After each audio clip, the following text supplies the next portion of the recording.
Good morning. Good morning, everybody, and welcome to warm and sunny and gorgeous Edinburgh. Oh, whoops, wrong slide. Welcome to Edinburgh. I'm not going to try to say it in Scottish Gaelic, that's beyond me.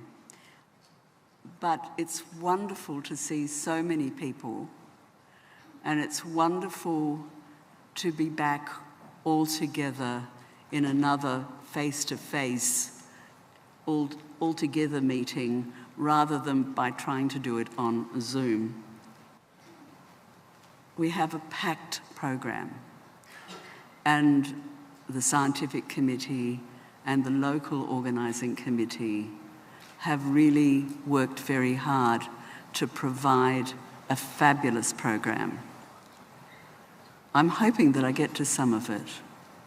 And I'm reminded of something that Ali Jamous said to me last night about somebody in the operating theatre who was told by the surgeon that they should get up on a stool so that they could see better. And she replied, "I am standing on a stool." And I'm standing here and thinking, maybe I should be on a stool. But however, I'm not. So, ISCOS, our wonderful organisation, society, family. It's such an honour to have been the president for the last 3 years and to see us flourishing and hoping that in the future we will continue to move forward as we work together to look after our patients, our teams, our families, our family of ISCOS, looking after people who have sustained a spinal cord injury or disease or born with dysfunction doesn't just involve clinical work, it involves community support, it involves research into curative work, research into making things better in the future for those who have sustained an injury.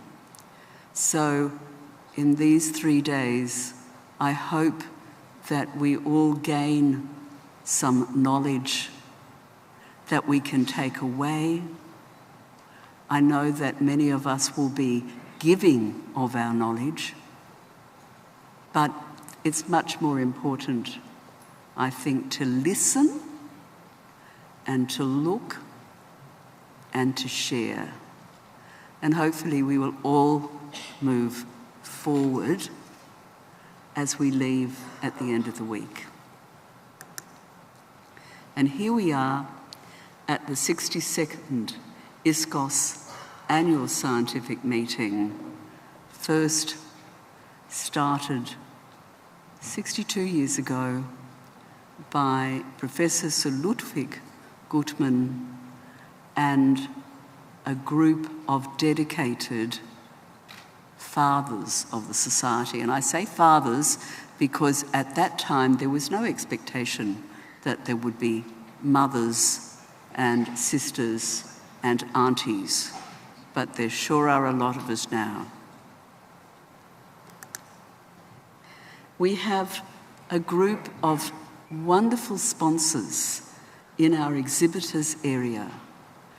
Please visit the exhibition in between looking at posters and talking to friends and colleagues. If we don't support sponsors during conferences, they will stop supporting us. And if you complain about the cost of attending conferences and registration fees, just imagine how much more they will cost if we don't have the sort of support that our wonderful sponsors have provided. So please see them and please thank them. That's really all I have to say. Well, almost. We have a wonderful opening speaker, a person who is just ordinary, who has done extraordinary things, like just about everybody in this room, but particularly those who've come to this conference less mobile than some of the rest of us. Claire's going to come up now and tell us about herself, and I hope motivate us in the same way that she has motivated herself and motivated others. Now, can we show the video again?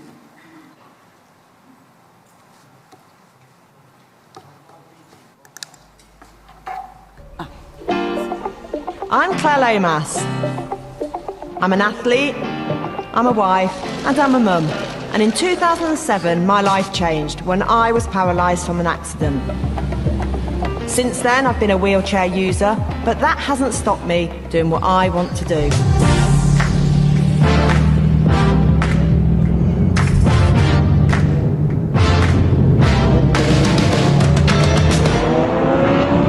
Oh, God, that was amazing. So exhilarating. I never thought I'd be doing things like that.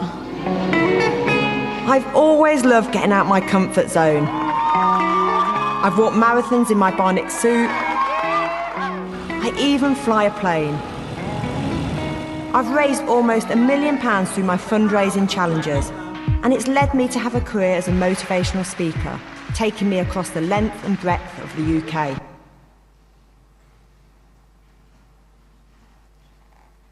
Please, everybody, welcome Claire Lomax. Thank you.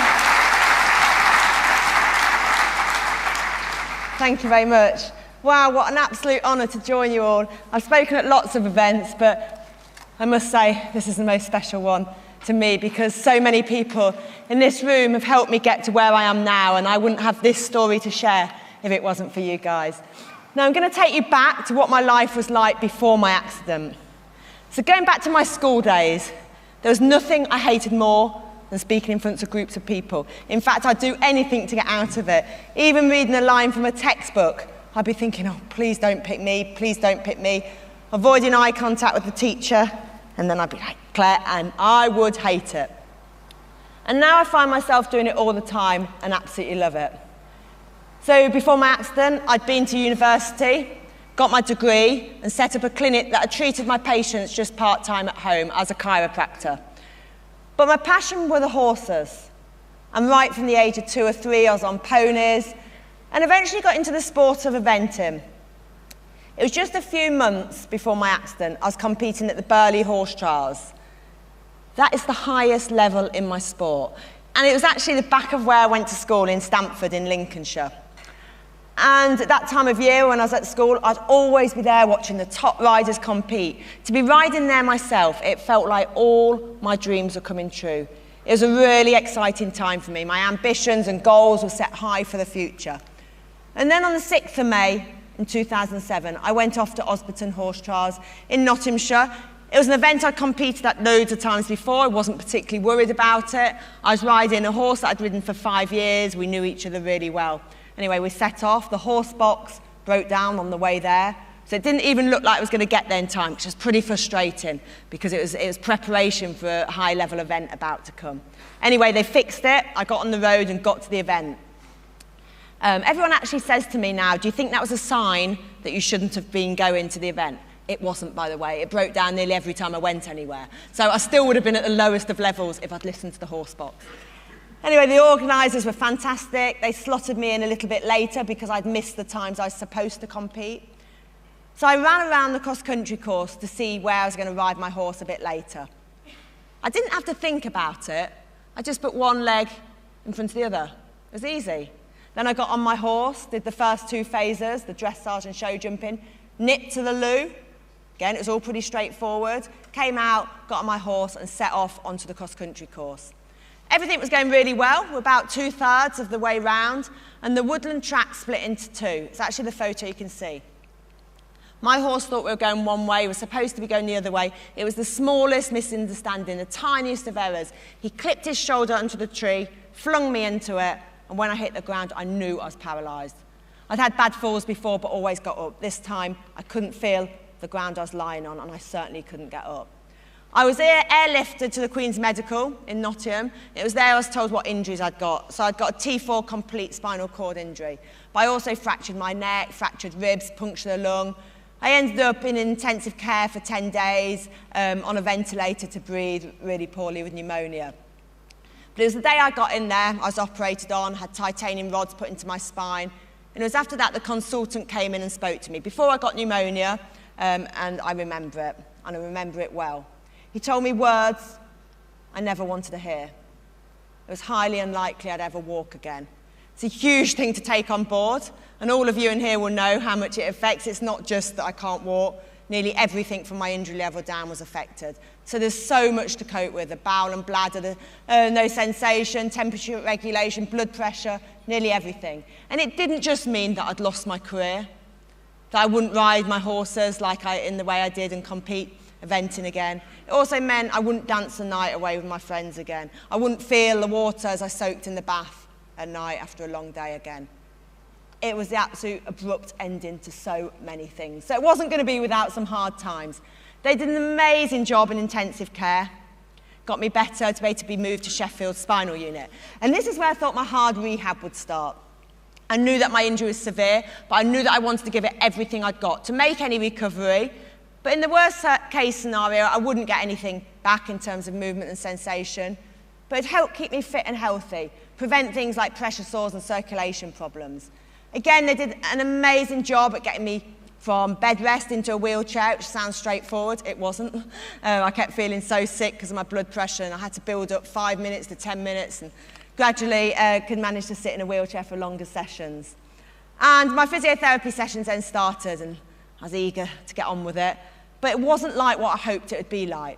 I got 3 sessions a week for 45 minutes. And I'd go down to the physio rooms, amazing equipment, and look around, and they'd say to me, what do you want to do today? And I'd be like, can I try this or do that? But they only wanted to work the parts that weren't paralysed. So really a bit of work on my arm, a bit of my balance. And I felt that any hope was false hope, and any positivity was denial in terms of my rehab.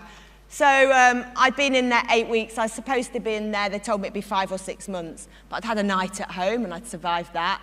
And I came in after that and told them I was discharging myself. And they all looked at me like I was totally mad. They said, no one goes at 8 weeks. I was like, well, I am. Anyway, I had all day people speaking to me, why it was the wrong thing. But I really felt like I was doing the right thing for me. So I decided to pack my bags up and leave. And I didn't even have a wheelchair when I left. They said, how are you going to get from your car into your house? So I just looked at them and said, well, I'll just have to walk, won't I? Of course, I wasn't really going to walk. But anyway, I eventually managed to persuade them to let me borrow a hospital wheelchair to get to the car in the hospital car park. And just as I got there, I was about to transfer using a wooden slide board that I got, which I'd been filing for ages in occupational therapy, so I wouldn't get a splinter in my bum. It was perfect. I was just about to slide into it. And by the way, I still use that slide board to this day. It's probably just a plank of wood. I didn't know a plank of wood could be so useful, and it still is. I was about to slide into it, and I peed all over their wheelchair. And it wasn't deliberate, because I can't do that. Sometimes in life, you're just lucky. So Mum pushed their pee wheelchair back to them, and I escaped the spinal unit. But if my accident was now, I wouldn't need to do what I did next. I went over to America. There's centres like it in the UK now, but at the time there wasn't. I went over to a place called Project Walk in America, and all it was intensive rehab, 3 hours a day in the gym for each day. And I took that and worked at home with a neurophysio, so a week there with the help of the equestrian world. But it was hard. It was frustrating. If it's all I focused on, it'd be pretty depressing. I had to rebuild my accident really 2 different ways, doing my rehab, which I felt was right, and I still do part of it today, 16 years on. And also rebuild my life, because it felt like every door had been closed in my face. I didn't know what on earth I was going to do for the rest of my life, and it was scary. And going home was amazing. It had been my goal in the hospital. But it was also extremely difficult, because there were things I could do a few weeks before without even thinking about it. And now it was either very, very challenging or impossible. I wrote my first book a few years ago, and I started from a scene from the shower, because I think most people, get in the shower, you take it for granted, have a shower, walk out. That was exactly me. Now it was a big thing for me. So physically, I'd have to lift my body up into the shower chair, and the one I'd got at the time I hated. It was a big, ugly, sturdy thing. I really hated it. So getting into it was physically hard, but mentally it would destroy me. At this point, my legs had wasted. I hadn't got the electrical stimulation bike, the FES bike, that I got 18 months after, so I keep the muscle on my legs. I hadn't got that. So my legs looked weak and fragile, not like they did that day of the horse trials. Then my stomach looked soft and floppy. It wasn't toned like it was that day at the event. It still is soft and floppy, by the way. I just put these really tight belly belts on. Works treats. I can still keep eating cake and just pull them a bit tighter. So that's pretty good. And then I'd see the water running down my body. I didn't know if it was hot or cold. I felt 2/3 dead. I thought, how will I ever be happy and be paralysed? I didn't think it would be possible. There were times where I just wish I'd hit the tree a little bit harder. Everyone thinks things like London Marathon have been my biggest challenge, but just getting out of bed when I had absolutely nothing to get up for was a lot harder. So how did I get from these darkest, bleakest times to where I am now? I did it by taking every little opportunity in those early days. Things like going out for lunch with friends when I felt embarrassed about my situation and I'd lost all my confidence. Most of the time I'd make myself go out. And I wrote my second book during lockdown, and I've called it The Bigger Picture, because to get the final picture, to think of a jigsaw, for example, to get that, you've got to put all the pieces in. And the first few pieces are often the hardest. And these were the first few pieces, just going out the house to have lunch with friends. I could easily have said no. And when I look back to those days, I don't think I ever felt proud of myself for doing those, and I should have done, because I wouldn't be having this story now if I hadn't done those small things in the early days. Now, a spinal injury has a huge impact on everyone around you, and it's not just yourself. I've been with my boyfriend for 4 years, and I knew it just wasn't the same, and he didn't really want me like this. So in order to move on, it's 10 months after my accident, I decided I had to finish that relationship. The negativity was going to hold me back, so I did. And I'm still doing all my rehab. I'm spending a lot of time in a standing frame, which is pretty boring. So to pass the time, I go on my laptop. And one of my friends had been round, and she'd accidentally clicked on an advert. I think it was off Facebook, but it was a dating website. I thought, well, I've got nothing else to do. I'll fill a profile out. Didn't think anyone would bother with someone in a wheelchair at this point. Anyway, I put photos of me. They were all before the accident, doing things, the eventing, skydives, things that I'd done. But I said I was in a wheelchair, I was determined to give it my all and stuff. Anyway, I'd been on it 3 days, and I got a message from Dan. And I looked at his profile. I thought, well, he looks all right. But I went to read his message, and you had to pay £20. I thought, no, not wasting £20. But all my friends persuaded me to, and I bought my husband off the internet for £20. So that was that job done. The other thing I needed to do was replace the sport of eventing. And my word, it's a hard one to replace. Huge commitment, dedication, a lot of adrenaline involved. And in the early days, I'd still be comparing everything to my old life, what I used to do, what I wanted to still be able to do. And in order to move on, I had to start to think what I could do now in the situation I was in. I tried riding again. I was back on a horse 12 weeks after my accident. And everyone kept saying to me, God, it must be amazing to be back on. I thought, no, not really, because actually nothing made me feel more disabled. I couldn't go and do what I used to do. It was at the lowest level on a quiet horse. Did not give me a buzz. And then I found skiing, and this was my kind of thing. And it was the first thing that got me away from my injury. Partly because I was so rubbish at it, I fell and fell and fell. But I always knew that I wanted to be able to stick with it and get better. And as I did, my self-confidence started to come back. And my self-esteem. I was able to do something. I was also offered a job close to where I live in an office through a mutual friend. Part of me felt angry And you're probably thinking, why on earth would you feel angry? You've just been offered a job. Everyone's pleased. The reason I felt angry is because I could have done it when I was 16. I had 4 years to be a chiropractor and years of training my horses, and I could have done this when I was 16. But then that other voice in my head said, no, take every opportunity.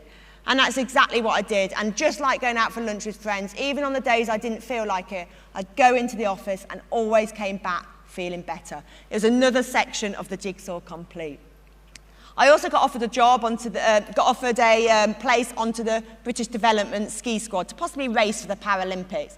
I thought, wow, it'd be close to the eventing and would give me that buzz. But when I was on the weekend course, I knew it wasn't for me. I'd put everything into my sport before my accident, loved it, wouldn't change it for the world, have great memories.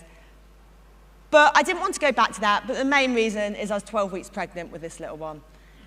And it still amazes me now that nothing really works from the chest down, yet I can grow a beautiful little girl, and she changed my life again, but this time for the good. It wasn't long before Maisie knew all the little hiding places I couldn't get her, under the tables and things. I'd be like, get out, wait till your dad gets back. And when she was about 3, I told her why I was in a wheelchair, and I hurt my back and my legs don't work. And I asked her a few days later, I said, Maisie, can you remember why I'm in a wheelchair? And she just looked and paused. She says, because you've got a fat bum. I was like, I don't know which of my friends, or maybe it was Dan, told her that, but she's 12 now, and I hope she still doesn't just think I'm sat in this because I've got a fat backside. She probably does. But it was a massive turning point in my life. It was also about this time where I saw the Rewalk suit on the internet. I thought, God, it'd be a brilliant bit of kit to get weight onto my feet in a better posture than the standing frame and be able to take steps. But more importantly, to fundraise. And my fundraising had already started really early on after my accident to help cure paralysis, because even though I had some really dark times and all the tears and stuff, I also had as many moments, even when I was in hospital, where I felt genuinely lucky because I've got use of my arms, and a lot of those hadn't. So I thought, I've got to do what I can do to help cure paralysis. With the help of the equestrian world again, I managed to fundraise to get the suit. It's made in Israel. And I emailed the company and said, we need to get it in the UK, but it didn't look like it was going to happen very fast. The rehab centre would have to buy one. So I went to a mobility show at the Birmingham NEC, and I saw an Israeli guy walking around it. He made it look easy. So I thought, got an idea. I'll enter a London Marathon. That will make them get it here. So I told them, I've got a place in the London Marathon. We definitely need to get it here in the UK. And eventually I did get an email saying I could be the first person to walk in it in the UK. It gave me 12 weeks to learn to walk in it before the London Marathon, and I wasn't like the Israeli guy. I found it so difficult, even just standing in it when you can't feel the ground beneath you. It's hard to trust your legs are there. And then each step I'd catch a foot, and it was frustrating. I was going on things like different national TV interviews. I'd had 4 weeks training, and I was sitting on the sofa there saying I'm walking the London Marathon, 8 weeks to go. I still could hardly walk across a room like this. I thought, oh dear, how am I actually going to do it? I did get better across the room, and then I went outside, and it was back to square one. Every little bump was an obstacle. The camber, I'd catch a foot and stop. But I just went with the mindset where every step would get me a step closer to the finish line. So on the 22nd of April in 2012, I took that first step over the start line, and the crowds went mad. And I was looking around to see who it was for. I thought, what on earth is going on? And realised it must actually be for me, because everyone had run off in 2 seconds. And I was out there for 17 days making my way to the finish line, but a really surreal finish. The momentum built up as I went round. I never expected it in a million years. I set a goal of raising £10,000 and raised £220,000. And that wasn't because of me. That's because of the generosity of others out there. All donations just going in the pot and online. And of course, it made me want to do more. So it wasn't long before I was planning other things. And I got to light the Paralympic cauldron in Trafalgar Square that year. I didn't realise what a huge thing it was. I got there that day. It was on live TV. I'd got Boris Johnson, Seb Coe and David Cameron all stood near the cauldron. I got to walk up in the suit. I can go flat on my face. And then lift the torch up, which I found challenging anyway with a T4 injury, because even putting both arms out in front of me was difficult. And then Boris Johnson stood so close to the cauldron, thought, God, if I don't set his hair alight, it'd be a miracle. Anyway, he still got his hair, and it's another opportunity that I wouldn't have had if it wasn't for that day that I thought had ruined my life back in May 2007. So after this, I've gone on and done many fundraising events, from hand cycling around parts of England, visiting schools. It's when my speaking also started, something I never thought I could do in a million years. And I decided 4 years after the London Marathon that I would do one more, the Vitality 10K in London. I'd do 10K in a day. But they banned me. They said I got an unfair advantage. I thought, well, it's not a very good advantage, is it? It's going to take me like hours, and I'm going to be last by I don't know how long. And it got a lot of national media, so everyone started inviting me to do theirs. I don't even like walking, by the way. And, but the Great North Run got in touch, and they offered me something slightly different. They gave me a 5-day head start, which meant if I did it, I'd beat Mo Farah. So it was really appealing. Not many people have done that. So I took that chance, but my training for it was rubbish because I was pregnant with my second little girl, and I just had to go with the same mindset as the London Marathon. Every step would get me a step closer. And the challenges, I've done the Great South and other events as well in the suit. The challenges have been amazing. Walking in the suit, not so amazing. But the whole team thing, raising the money and making a difference is what I've loved. And this is the little one that made it so hard when I did the Great North Run. I think everything I ate, she took my energy, and my word, did I struggle. And at the end of 2016, I got a very exciting bit of post saying I've been awarded an MBE for my fundraising. Absolutely delighted. Sent back the form saying, for the investiture, please avoid end of February, baby due. Anyway, I had complications with Chloe. I was in hospital waiting for her to arrive all of the January, and Dan bought me a posh-looking invite, and it was the investiture. 28th of February, baby due 26th. I thought, God, I'm going to have my baby in Buckingham Palace. Sounds exciting, but Chloe arrived 5 weeks early so she could come with us 2 days from her due date. And it was a great chance to thank my friends and family for helping me get to where I am now, because I couldn't have done it without them. Now, motorbikes, can't talk about this for long. Don't know much about motorbikes. Started with a yellow bike, then I got a blue bike, and now have a white bike. And that's about all I know. And when I was asked to do it, I thought it was a very weird thing to do. Never rode one before my accident, but it was a charity that usually got motorbike riders back onto bikes. I thought, no, go and give it a go. I have a bit of Velcro on my knee, toe clips so my feet can't fall off the foot plates, and a gear shifter so I changed gears with my left hand. It's been extremely challenging. Here's a video that shows you that.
Earlier this year, I rode a lap of the Northwest 200, which is a big road race in Northern Ireland.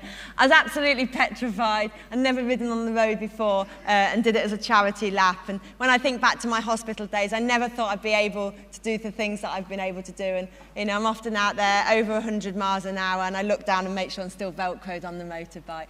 But it really has been the most exhilarating feeling, and you know, I felt so welcomed into the sport as well. And then more recently, I qualified as a pilot. Now, when I see these photos, I remember being up with my instructor about 3,000 feet up, looking down, thinking I never want to be up here on my own. Couldn't even understand the radio stuff they were talking about with the tower. Anyway, of course I didn't. 3 lessons in. Same with the London Marathon. 26.2 miles in that suit felt very, very daunting. But I could always get to the next lamppost. And if you put lamppost to lamppost to lamppost, you get to the finish line. Just the same as the fly-in. Lesson put to lesson came that day when my instructor said, I'm getting out today.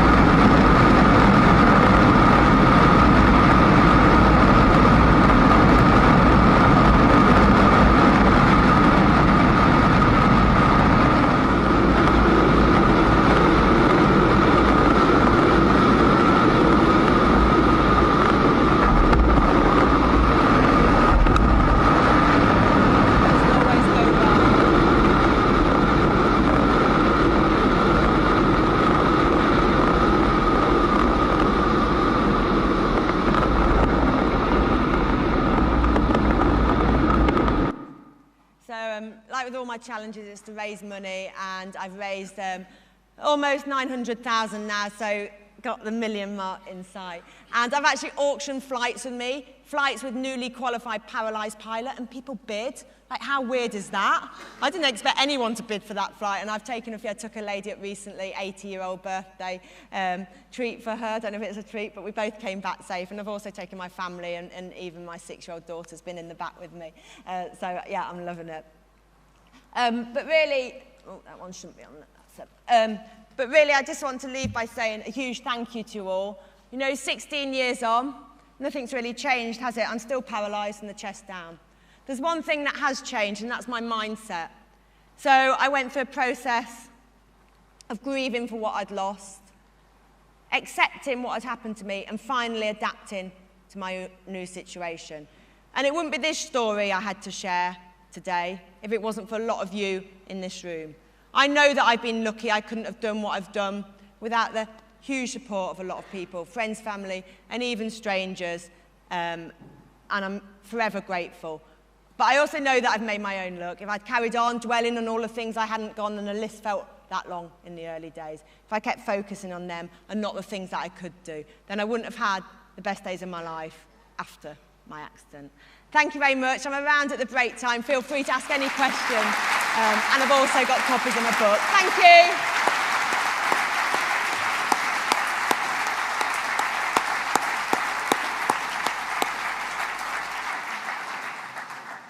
Claire, has anyone ever called you an adrenaline junkie? So, an adrenaline junkie. I think you were before you were injured, and you've shown us that you still are. What a remarkable presentation by a very remarkable woman who exemplifies, I think, the things that we like to see in our patients and in our teams. If we imagine and we believe, we can, in fact, achieve.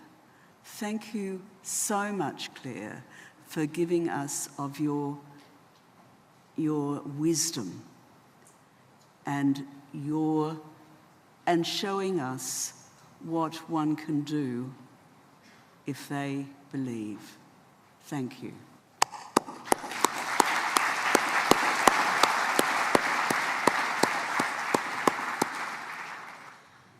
Now, moving right along. If I can get this to work.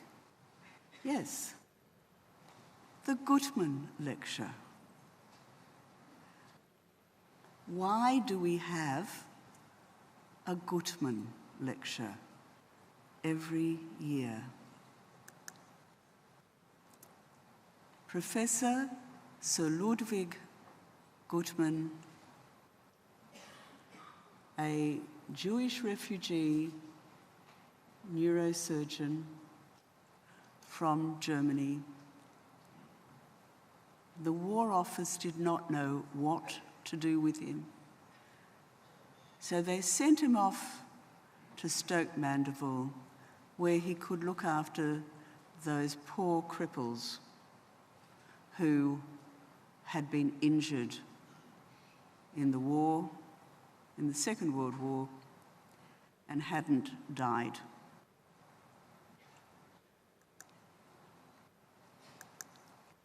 He found new ways of working with nurses and physios and other doctors, and created something of which we are all so proud. He was the founder of the International Medical Society of Paraplegia, the original name. And you will note that it said Medical Society. It became the International Society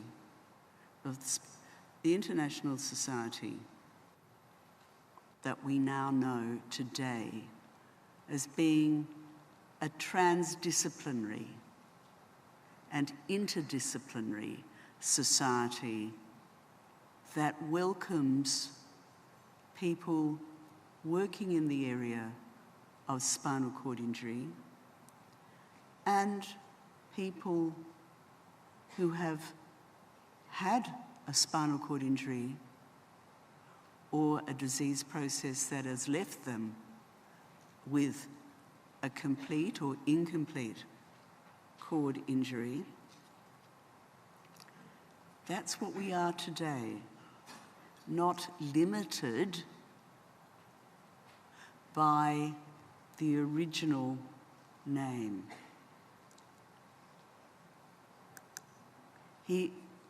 Sir Ludwig achieved the impossible.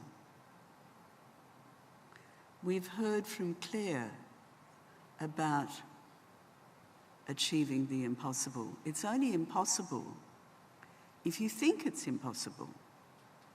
If you think it's possible, that puts a totally different picture in your mind and our minds. And that was Sir Ludwig. He introduced physical exercise through competitive sport, which of course led to the Paralympics in due course. And I remember meeting Claire, that she met so many people in 2012, when she was walking around the exhibition hall at the 2012 ISCOS meeting in London. Introduced physical exercise through competitive sport to provide rehabilitation. And he almost always wore a white coat. Well, in fact, he always wore a white coat, except when he was with Her Majesty the Queen. So on to the Guttmann lecturer. My friend, Professor Ashley Craig, a colleague and a gifted researcher and clinician. Ashley, these days, is the Professor of Rehabilitation Studies at the John Walsh Centre for Rehabilitation Research in the Faculty of Medicine and Health at the University of Sydney. He is also a senior researcher at the Colling Institute, which is at the Royal North Shore Hospital in Sydney and is part of the University of Sydney. And he has been investigating the psychophysiological impact of spinal cord injury for more than 25 years. He has an enormous curriculum vitae. I think it's about 46 pages, so it's almost twice as long as mine. He's had more than 350 publications in journals, book chapters, and actually in books. He's managed to obtain more than 30 million Australian dollars in grants. And he continues to work in the area of developing treatments for clinical issues such as mental health, pain, cognitive dysfunction, and also autonomic dysfunction. He works as a clinical psychologist in the private sector as well, specialising in treating people with physical injuries like spinal cord injury, so not just spinal cord injury, who have other issues that they are dealing with, like a mood disorder, depression, or pain. Ashley is going to talk to us about advances in spinal cord injury rehabilitation that have occurred over the past 25 years in the area of clinical psychology, focusing on the importance of improving procedures and strategies involved in screening, grief and mental health management, and strengthening processes of adjustment and resilience. And we've just heard from Claire, who's told us so much about the importance of adjustment and resilience. So, today's Guttmann lecture, I'm going to introduce you now to my friend and colleague from Australia, Professor Ashley Craig, with his presentation, Following the Path of Sir Ludwig Guttmann, Enriching Spinal Cord Injury Care Through Psychological Practices. Thank you, Ashley. Thanks.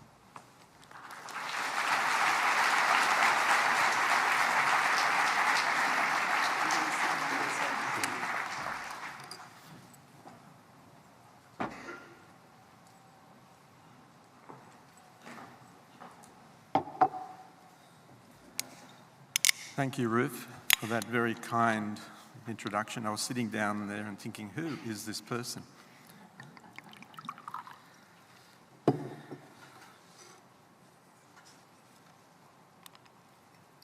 But I'm truly humbled by the invitation to present the Guttmann lecture this year. And so I thank very much Giorgio Schiavoletti, Chair of the Scientific Committee of ISCOS, and those on the Scientific Committee for inviting me to deliver this lecture. I also thank the local organising committee, specifically Dr. Jane Duff, Dr. Ram Harahan, and Dr. Margaret Purcell.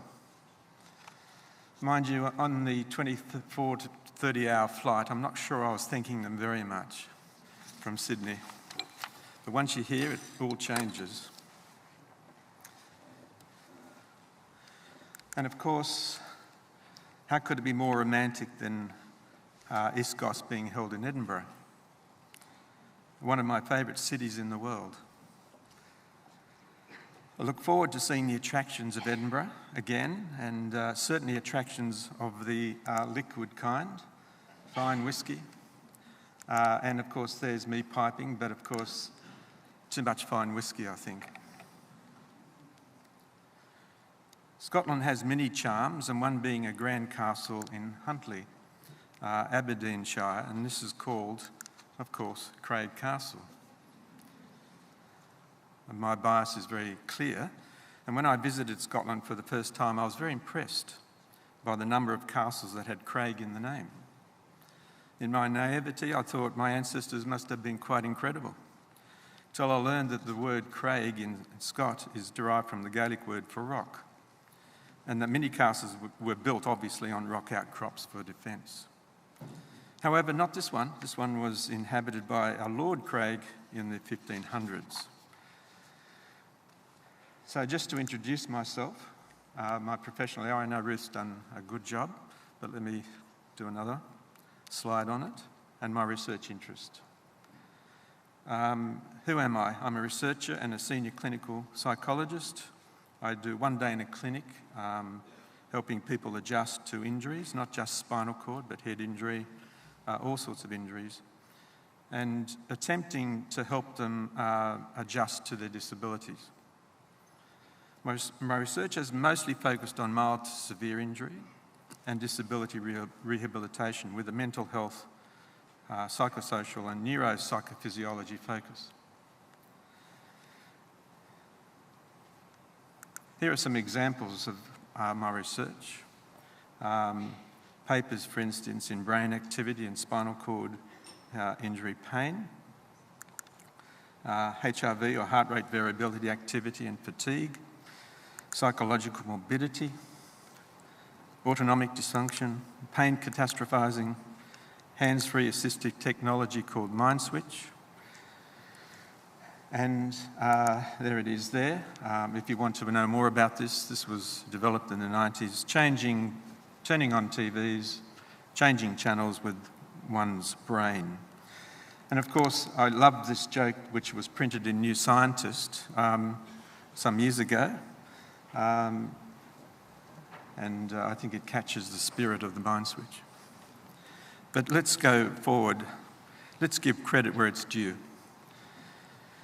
So Ludwig Guttmann's vision for those with spinal cord injury was groundbreaking for the time.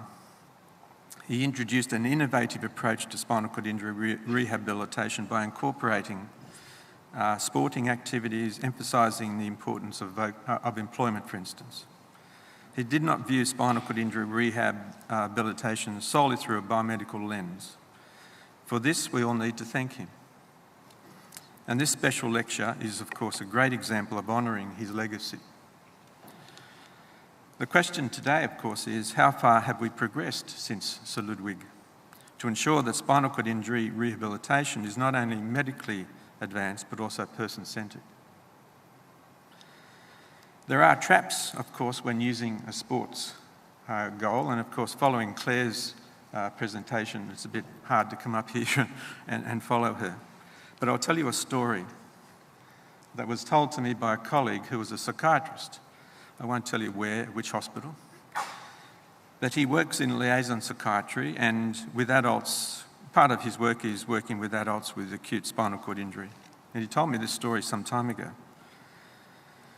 When he was much younger and he was referred his first spinal cord injury client with tetraplegia who was having difficulty adjusting and possibly depressed, he was naturally a little nervous. He was thinking about what he could say that would inspire the client. So after greetings and initial discussions about how to adjust to his injury and plans for the future, he blurted out nervously that perhaps the client, could make it a goal to participate in the next Paralympics. The client was quiet for a moment, looked him up and down critically, and said disapprovingly, "Perhaps you could also aim to participate in the Olympics next time." And that was a lesson he said he never forgot, and perhaps all of us should never forget. I liked one of those who have inspired me, and in the words of Sir Isaac Newton, upon whose shoulders I stand. First, of course, Professor Paul Kennedy. I'm not sure if any of you know him or knew him, but I know some do. I remember, who we lost far too early. I remember in the 90s when I had spent some time with Paul at Stoke Mandeville Hospital, Buckinghamshire, England. We knew each other's work. We got to know each other well. His research greatly influenced mine.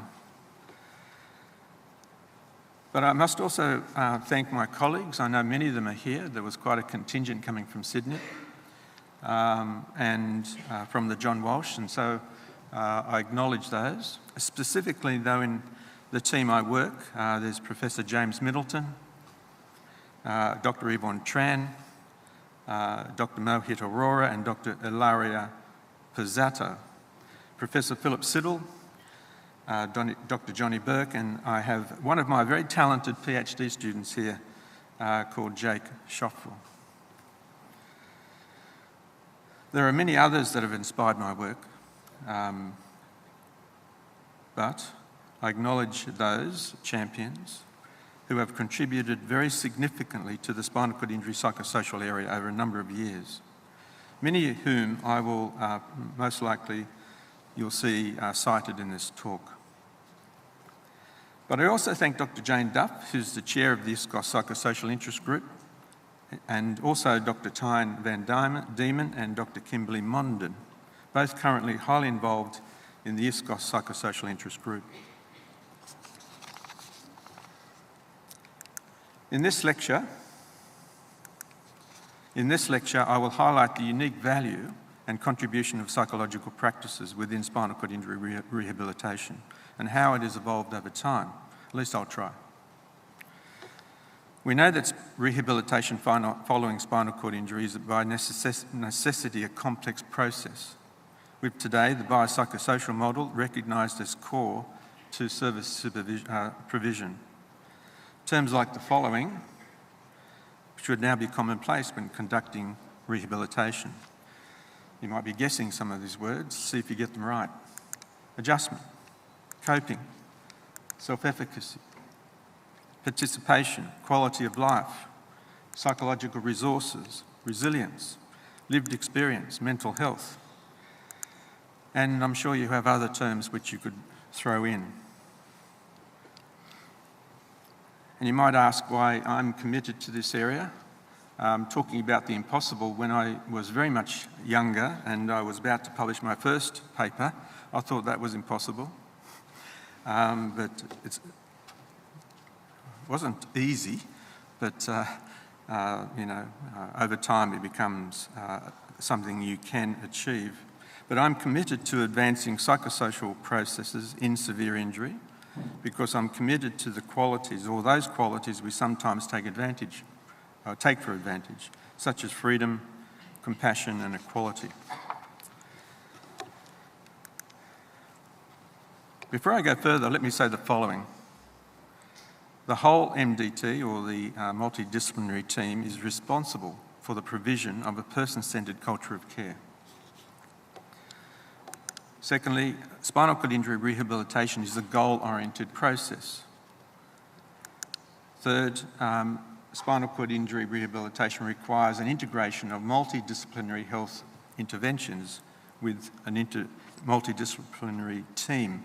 And lastly, psychological practices have been incorporated into spinal cord injury by rehabilitation psychologists over time. And this has strongly contributed to person-centred care.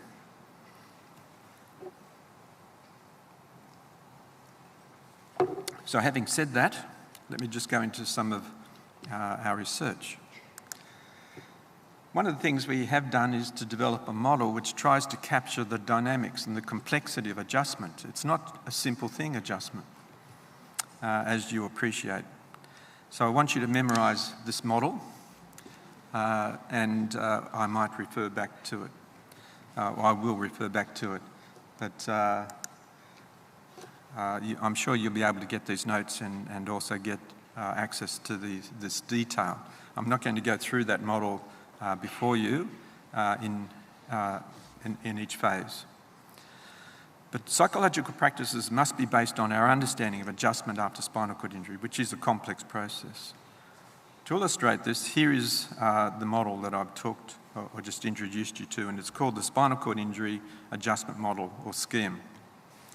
You can see the model is detailed and attempts to account for moderator factors that influence adjustment, like level of injury, compensation, medications, mental health, and so on, personality. These factors have the potential to reciprocal influence on what we have called, to have a reciprocal influence on what we have called the engine room of adjustment, that is an appraisal and reappraisal process associated with coping responses. There are feedback loops systems within the engine room, as you can see, as well as between the moderators and the engine room. And this model provides some explanation as to why and how a person can adjust or not adjust. And the process of adjustment is dynamic, it's not linear, as you can see from this diagram. So even if I believe, or I've had some successful times after my injury, it's not uncommon for people to slide back a little bit, but then recover. And so adjustment is not just a process of doing well all the time. And to be resilient, of course, means that you have to suffer some sort of setback. Let me give you a case example of using SCIM and illustrate the complexity of adjustment. Let's say a 40-year-old male with tetraplegia, 3 weeks into rehabilitation, he was full-time employed, has a supportive family and friends. Psychosocial screens reveal he has elevated depressive mood, perhaps grief, and cognitive impairment. He has a pre-injury history of depression. These moderators and others, no doubt, act on his appraisal-reappraisal coping feedback process, which we called the engine room. And in this case, he feels helpless and catastrophizes about the future, which is understandable, reinforcing his low self-efficacy. His low mood and confusion causes him to misunderstand instructions, and therefore he resists instructions from MDT staff. This results in poor adjustment, which will also influence moderators such as family, mental health, and so on. This process is ongoing, and adjustment outcomes will change dependent on feedback loops. So this is one, simplified obviously, but this is one way we can approach the understanding and perhaps research phases of this, which we've tried to do. So let's look at some evidence for, not all the evidence, but I've just cherry-picked some. For scheme. And of course, remember I said adjustment is a complex process. And this can be illustrated, for instance, by trajectory research we conducted some time ago on adults with spinal cord injury, which we recruited into a research project from acute to 12 months post-injury. High scores suggest good self-efficacy. Note the cutoff for what we would say was good self-efficacy or good or acceptable self-efficacy. You can see that for self-efficacy there are four main trajectories. About 27% have poor self-efficacy, and that's in the dotted line on the bottom, plus one, the unbroken line, which over time is decreasing in self-efficacy. That's one thing we don't want to see. So life is complex, and it shapes us as much as we shape life around us. So self-efficacy is something that does change, and I've always had this notion and this belief that good rehabilitation/treatment should increase self-efficacy. What about mood? Does that change over time? There were also four trajectories for depressive that were significant. Mood, high scores indicate elevated depressive mood. Around 60% had stable positive mood, and that's that trajectory on the bottom of the graph, while up to 40% have elevated depressive mood in which there is movement over time. Using dual trajectory analysis, we showed that there was a 94% chance of having stable positive mood if one was contemporaneously having high self-efficacy. There was also at least an 80% chance of having clinically elevated depressive mood if one has low self-efficacy. Let's look at another research paper that we looked at to try and give some evidence based to the model. Greater time since injury associated with lower pain. So here we see 0.31 is a negative relationship. This was conducted on 70 adults with spinal cord injury, mean age 47 years, 17 years post-spinal cord injury. 70% had paraplegia. Moderators influence each other. Time since injury obviously influences, on this analysis at least, chronic pain. And when you add in to the formula depressive mood, you can see that chronic pain, a moderator, was found to be positively related to increased depressive mood. Not surprising, and that could be considered an adjustment outcome, with a beta value of 0.5, which is quite high. That is, higher the pain, the higher the likelihood of elevated depressive mood. So let's give another example of the scheme here.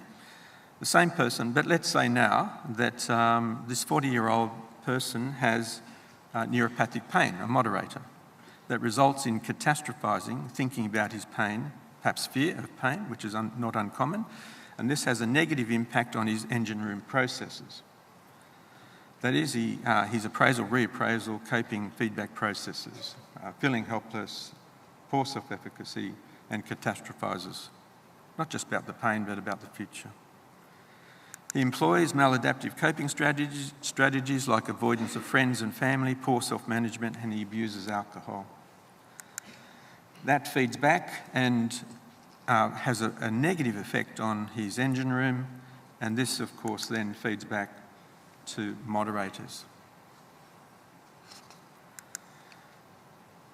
self-efficacy buffers this effect on pain. So here we have a factor that actually can make a difference.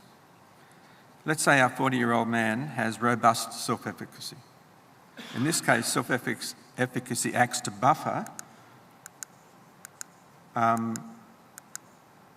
the effect of pain and the effect on depressive mood by those negative beta values. And you see that 0.32 has reduced from 0.50, so there's in fact a 36% reduction in the beta value. So something like self-efficacy can have an amazingly beneficial impact on one's outcome. Of course, the converse would be true. Now let's go to the same analysis, but then add fatigue into the mix. And this is something I would like to emphasise. Adding fatigue into the mix. In the analysis, self-efficacy no longer had an impact. When someone becomes highly fatigued, it actually feeds into the pain and into the depressive mood. And in my mind, we need to spend far more time on treatments and strategies to reduce fatigue, because that is the enemy, one of the enemies. These analyses give partial support for scheme, and of course, if you look into it, there are a number of papers that are independent to our research outcomes that support it. Here are some of the ones here that you can go back and look at later. Okay, so I think I've made a quick case here for strongly for the fact that self-efficacy should be strengthened during rehabilitation and is central to person-centred care. So the question is, what is this concept of self-efficacy? Well, it came from an American called Rota. You don't call him Rotter, it's Rota. So he was researching in the 50s in cognitive psychology and locus of control. And Albert Bandura in the 70s with his cognitive social learning theory contributed to the whole area of cognitive psychology and social behaviour psychology. They also talked about vicarious learning influencing self-efficacy. For instance, this has important implications, does it not? Such as the behaviour of treating MDT staff and how their behaviour will influence their spinal cord injury clients and how that might influence their adjustment outcomes. Just going further into psychological practices and its development, cognitive behaviour models were developed in the 60s and 70s with prominent CBT founders including Aaron Beck, Albert Ellis and Arnold Lazarus.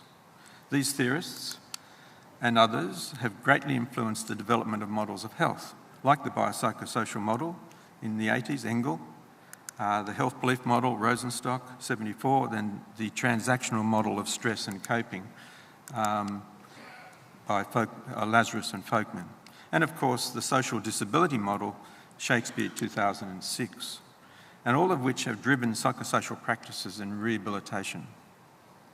These theories and models have helped shape psychological practices in spinal cord injury, and features of these models have been incorporated into scheme. As I said, I believe and the evidence suggests self-efficacy is a crucial factor that should be targeted by MDT staff in spinal cord injury rehabilitation. A robust self-efficacy in the staff and patients with spinal cord injury will enhance efficacy of psychological practices and person-centred care. Can I convince you further of the importance of self-efficacy with some early research findings into the relationship between self-efficacy and quality of life, for instance, after spinal cord injury? And in fact, going back, and when I think about it, these results really amaze me. They were published in the Archives of Physical Medicine and Rehabilitation, and it was on a project with 106 adults with spinal cord injury, 63% who had paraplegia and 39% complete lesion. Mean time since injury of 8.6 years. So when you look at quality of life as a function of level of injury using the SF36 tool, you can see that there was very little difference in quality of life as a function of level of injury. Let's just say between paraplegia and tetraplegia. But when one looked at pain, for instance, there were differences, and you would perhaps expect that, wouldn't you? That pain would influence quality of life. That's not the surprising thing. When we actually looked at self-efficacy, the differences grew. So that those with high self-efficacy were very similar to the able-bodied norms for self-efficacy, except, of course, for physical functioning and role physical and so on. This is the finding that I found quite amazing, that self-efficacy, not level of disability or injury, and even went past the impact of pain. In fact, the quality of life of the participants with high, as I said, was very similar to able-bodied norms. And I think this strongly supports the central role that self-efficacy has in psychological practices or in person-centred care. Let's just look quickly at mental health. Psychological practices have historically concentrated on improving mental health during rehabilitation, as well as into the long term. Best estimates, I think anyway, suggest around 20 to 30% will have problems with a diagnosable mental disorder, such as depression, anxiety disorder, PTSD, self-harm and substance use disorder. And here are some useful reading resources. But the last one is about grief. Grief versus depression. Now this is an interesting question because I happen to believe that grief is an important process and should not be considered depressive. People need to work through their grief when they lose something. And so this becomes tricky. And this is where good expertise and clinical experience comes in. So, I was in a good mood once, but I couldn't find any practical use for it. Do you remember those sorts of days? I do.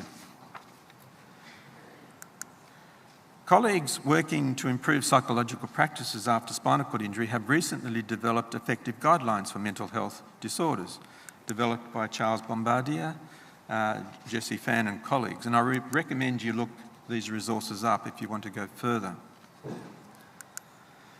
But sadly, negative stereotype and stigma still exist in the mental disorders area, and this, you might agree, can still prevent or discourage awareness of mental health problems in our areas, clinical areas, but at least at times it is best to laugh about it. And so I rather like this one, symptom deficit disorder. You try it on your friends and think, wow, that's a really serious sounding disorder.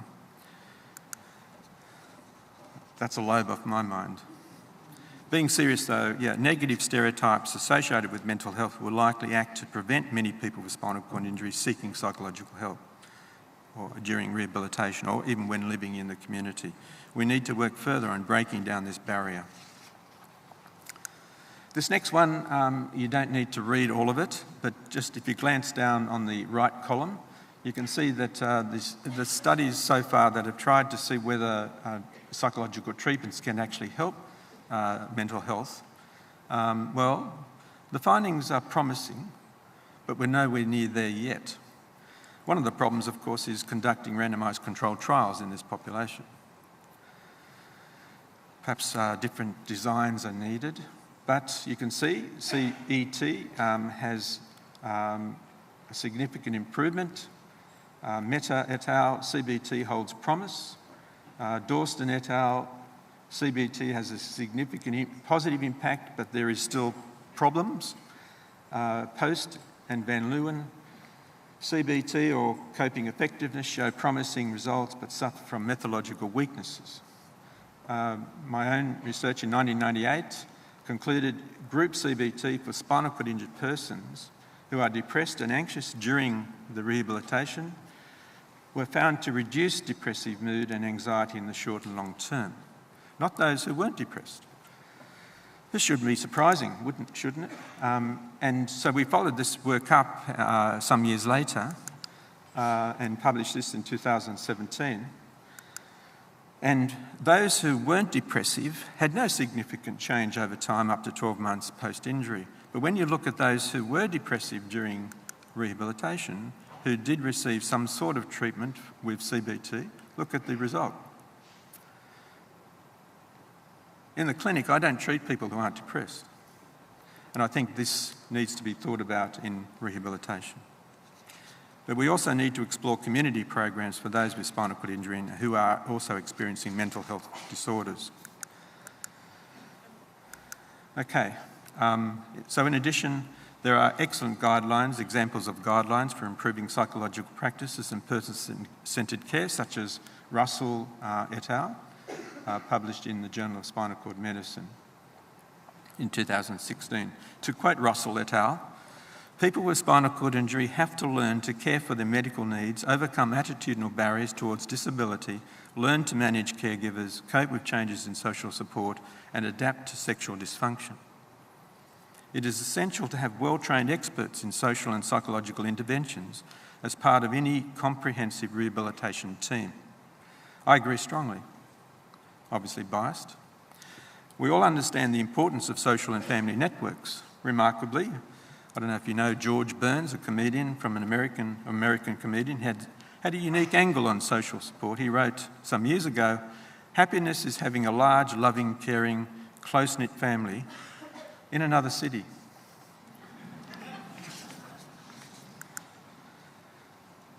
Work in the UK has also produced innovative approaches to psychological practices integrated into rehabilitation. This has been conducted, for instance, in the National Spinal Cord Injury Centre in Stoke Mandeville. Some innovations are, for instance, each person with a spinal cord injury when in rehabilitation should be allocated a key worker. Regular goal planning and meetings should occur, and collaborative goal setting should occur. These are really essentials. Innovative assessments that they use, for instance, would be the spinal needs assessment checklist, which is a very useful tool, highlighting the strength and needs of each patient. Also, the appraisals of disability scale, primary and secondary scale, adapts short form. And these evidence from these sorts of tools support the value of cognitive appraisals and as an important factor after adjustment in spinal cord injury.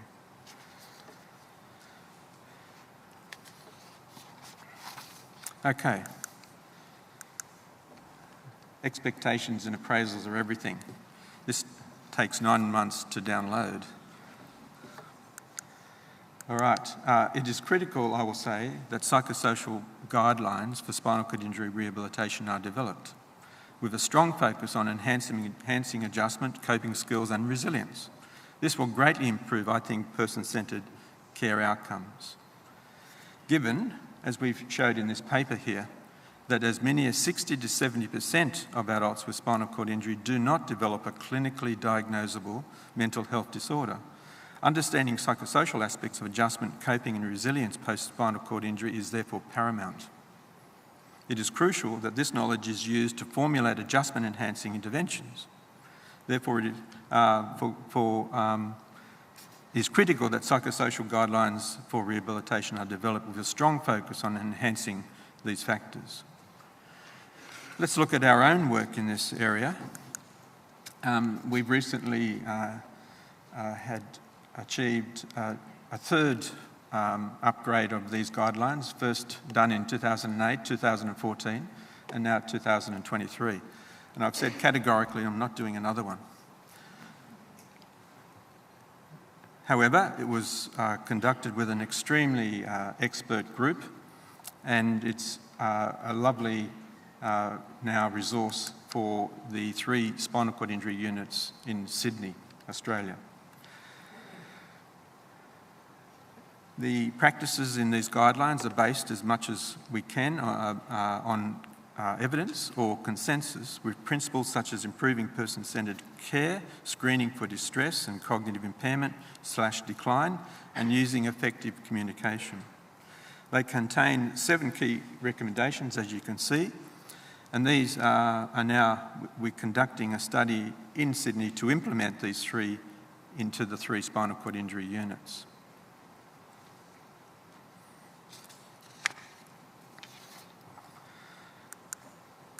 One of the recommendations was to conduct psychosocial screening within spinal cord injury rehabilitation, and if possible, after discharge.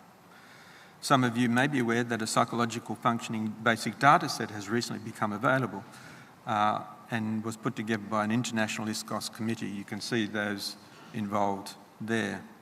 This basic data set is intended to be a global guide for psychosocial assessment within rehabilitation and to standardise measurement outcomes.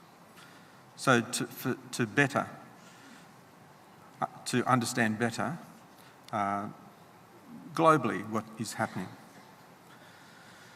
Another recommendation in those guidelines was to screen everyone for mild cognitive impairment. This is a bit of a beef of mine.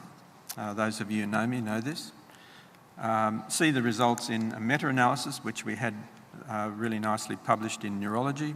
It's good to see that they would cover this research. So we conducted a meta-analysis into cognitive function after spinal cord injury.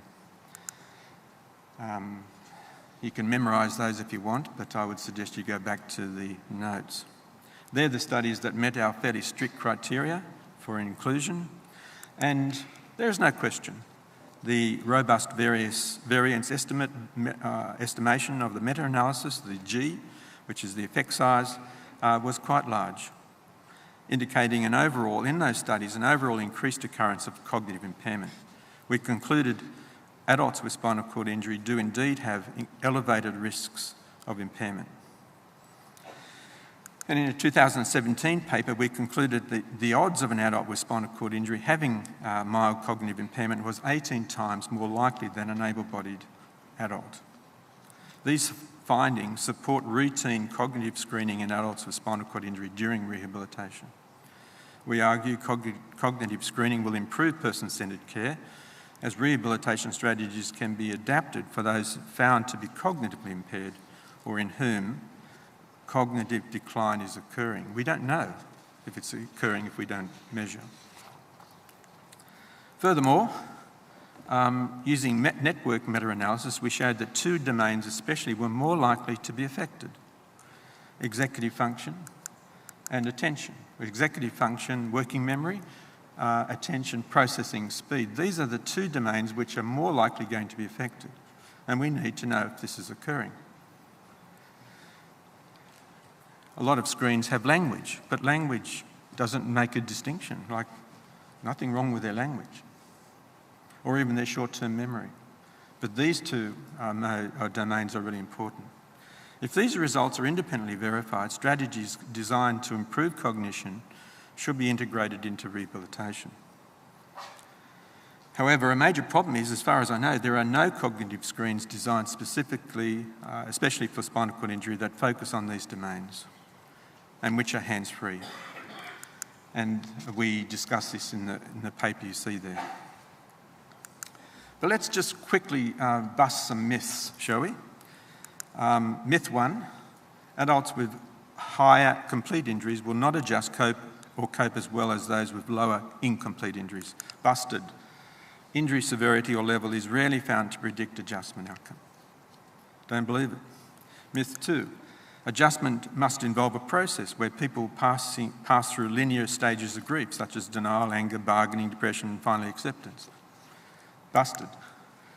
I wish it was this simple.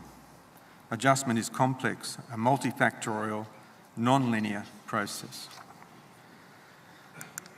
Moving straight on, the relationship between sleep and pain after spinal cord injury. Well, this is, we know, a very challenging thing for people with spinal cord injury and something we should be aware of. Recently, we investigated the relationship between daytime sleepiness and pain. We know poor sleep and excessive daytime sleepiness/fatigue can be a significant burden after spinal cord injury, and this can be associated with substantial challenges to adjustment, especially if pain is also a comorbidity. We studied chronic pain and sleepiness, and here are some studies here. and sleepiness using a survival analysis in 45 adults with spinal cord injury and 44 able-bodied controls of similar age and sex ratio. The groups took part in a 40-minute test called the Oxford Resistance Test, or OSLA. Those who completed the 40-minute task without sleeping were judged to have survived. Those who missed 7 consecutive 3-second switches were judged to have slept. I was a control, I slept. Give me a chance, I'll sleep. That was judged as an event.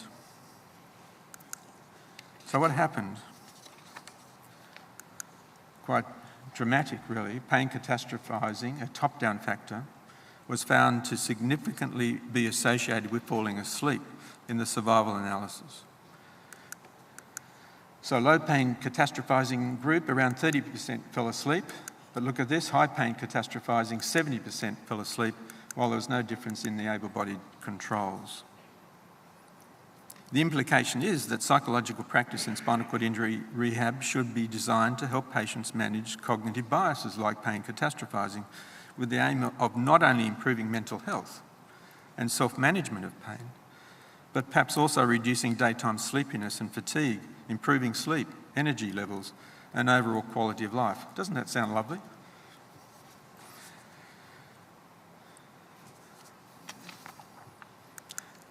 Another area that we've been lately involved in, with some colleagues I know who are here, looking at autonomic nervous system dysfunction after spinal cord injury. This research was funded by our Department of Health in New South Wales to the tune of $2.5 million, and Sydney University threw in $500,000. So I was really gratified that they saw this as an issue to fund in today's very competitive market.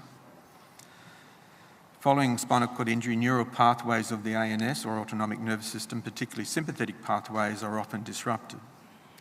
And autonomic dysfunction is a major contributor to cardiovascular complications such as autonomic dysreflexia, postural hypertension, as well as secondary conditions such as chronic pain, fatigue, psychological and sleep disorders, and cognitive impairment. To address this problem, we are conducting a 2-arm randomised controlled trial exploring the effectiveness of a 10-week HRV, or heart rate variability feedback intervention, coupled with resonant breathing training in people with chronic spinal cord injury. This type of intervention potentially increases respiratory sinus arrhythmia, which is good, and improves baroreflex sensitivity, resulting in improvements in autonomic, cardiovascular and neural function, and reducing some of the risks above. Sorry, I should have put that up earlier.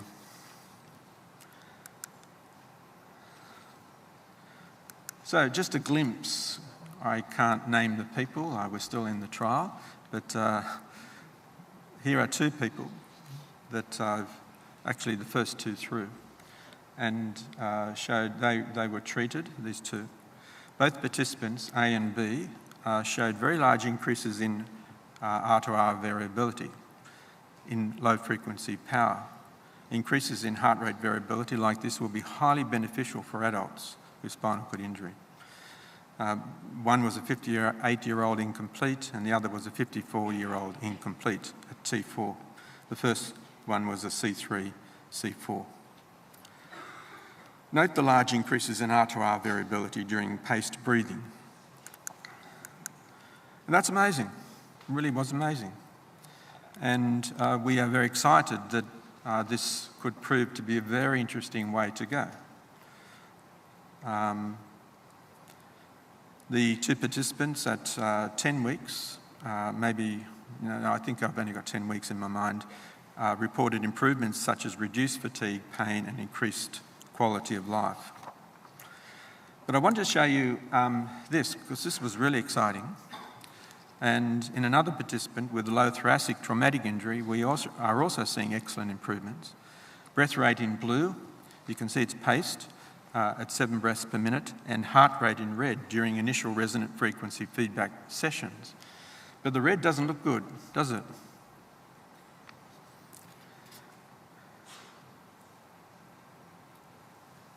So what happened, we believe they signified, and the consultant who referred believed it was ectopic beats are occurring, and there's not a lot of resonance between breathing and the heart rate.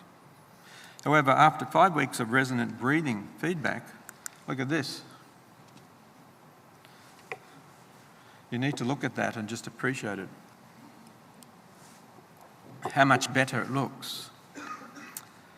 Showing the power that this sort of approach can achieve during paced breathing.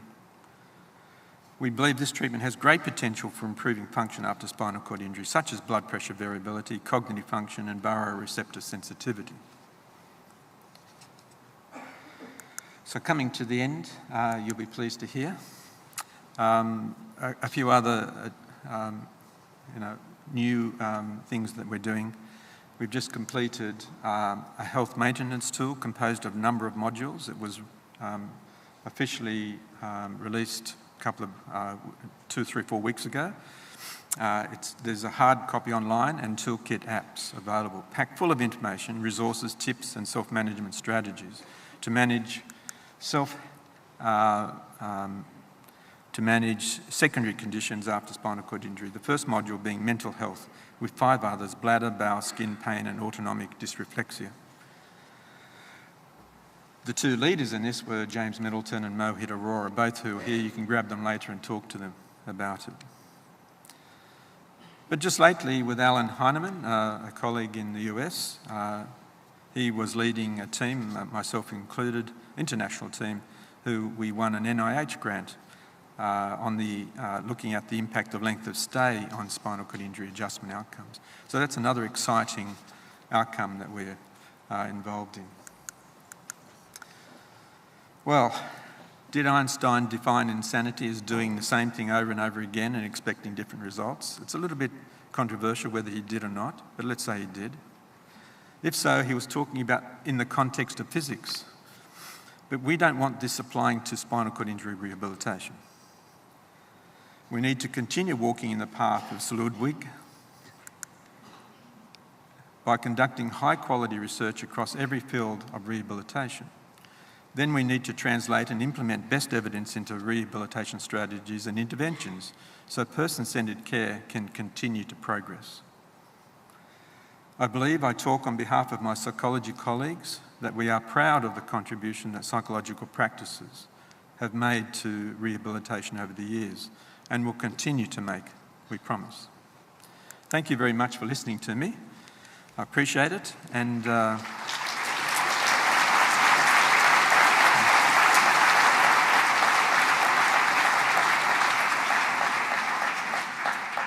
I wasn't quite finished, but very close. I'll leave you with some shots of countryside very close to where I live, north of Sydney. And I just love the views we get at different times of the day. Now I'm going to wreck this, but I'm going to say farewell in Scottish Gaelic. Binag, Lib.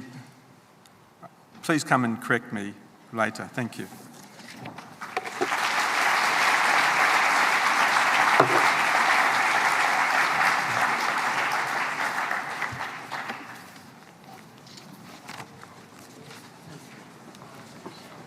Thank you, everybody. Thank you for thanking Ashley for such an outstanding discussion. It's now morning tea time. Please go off and mingle, have a coffee or a tea and a nibble.